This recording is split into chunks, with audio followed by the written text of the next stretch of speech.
Les histoires de Charlemagnin. Allez, un petit tour d'Europe ce matin, Charles. On va commencer en Italie où un homme a tenté de se faire vacciner sur un faux bras en silicone. Ouais, la scène s'est déroulée jeudi soir dans le Piémont. Un quinquagénaire se présente dans un centre de vaccination pour recevoir sa première dose.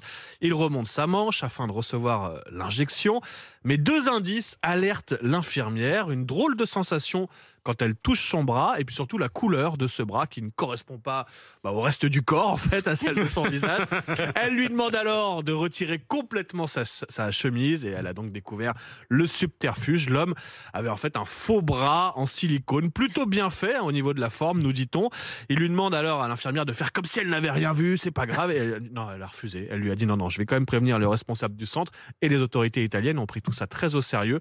L'homme au faux bras devra s'expliquer devant la justice. Ça me fait penser à Dexter. Vous vous souvenez de la série? Ça revient d'ailleurs sur Canal+. Le serial Dexter. killer Et oui, ouais. qui découpait tout le monde.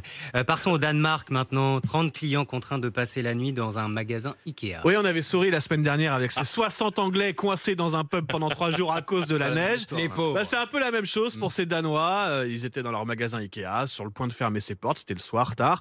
Une tempête de neige bloque alors tous les accès au magasin. Le personnel et les clients ont donc passé la soirée ensemble. Repas dans le restaurant du magasin, avant de regarder un match de première ligue à la télé, puis d'enchaîner sur un téléfilm de Noël tous ensemble.